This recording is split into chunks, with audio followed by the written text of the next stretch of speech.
Got it. So what attracts you to one cause may not attract you to another. And although I think, we think, of course it's valuable, but does it really speak to me? You're oriented to certain things for a reason, and that reason really doesn't change. Maybe I have something that's perfect for you based on what you've told me matters to you. It's a completely different fundraising relationship that can last decades as opposed to the one-time $100 raffle ticket purchase.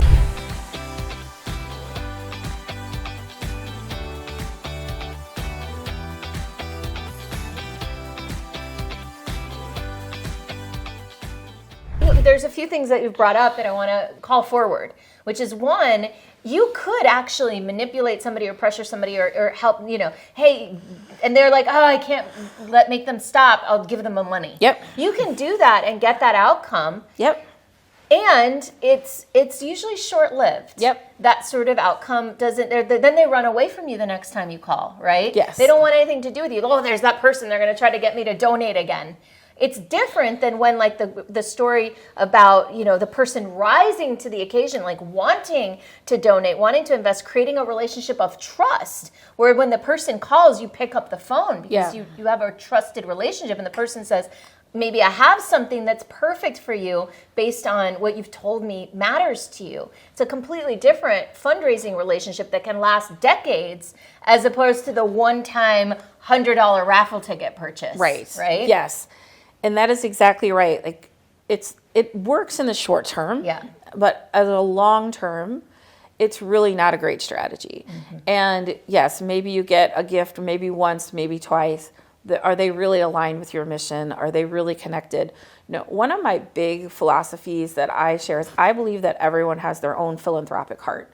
And our philanthropic heart was born of us just as our childhood formative experiences, right?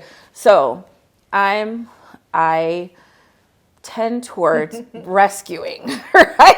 Interesting. Well, I was like this later in life child. I felt a little left out, left behind, right? And so I foster dogs. My kids are adopted out of foster care. Those are the things that speak to me, all right?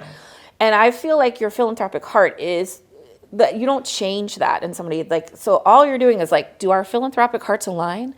And if so, yes. And if not, that's okay, because I can't make you care about something.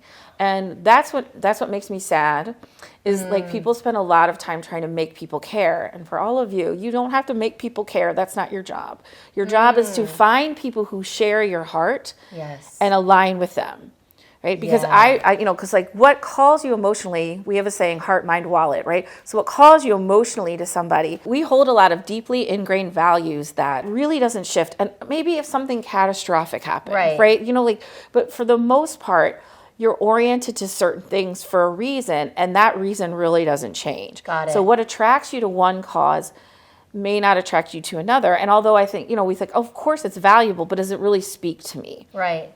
And so instead of investing time and energy trying to manipulate people into, you should care about this, or guilt people, worse yet, or shame them into caring about something, how about looking for those people that already align with your philanthropic heart and really focus on them instead? Right. That can be a difficult message. It can be a difficult message because they believe, of course, a nonprofit thinks, oh, my work is so valuable. Right. I want everyone to care. Right. And if people don't care, then they're bad.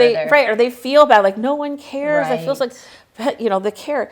Plenty of people care. We just have to find them and align with them. And what that means is being really strong in your mission and message. Right. That, that means taking a stand for what you believe and releasing, the ones who aren't a fit and that we're never going to be a fit, and that's okay, Again, scarcity, we want to keep everybody because we're afraid where are we going to find anybody else, but they weren't your people, and that's okay.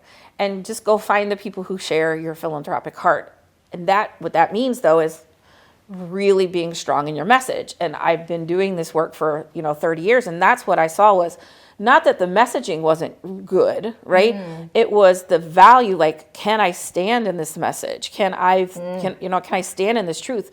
Because it requires vulnerability, it requires honesty, it requires trust, right? And if you don't have those things, you're not going to be able to really share a strong message. Thank you, Maryanne. That was juicy information, very powerful. If you're curious about learning more, I highly recommend checking out Maryanne's book, Courageous Communication. It's a great book about taking a stand for what you believe in, where we are focused on pleasing people and not displeasing people. We basically become inauthentic because then we're not saying what we really mean. We're not taking a stand. We're doing the safe thing, right? And what you're saying is, what I'm saying is too, that having a strong brand is about being willing to not please everybody and to actively displease some people. And that's why it's courageous to have a strong brand.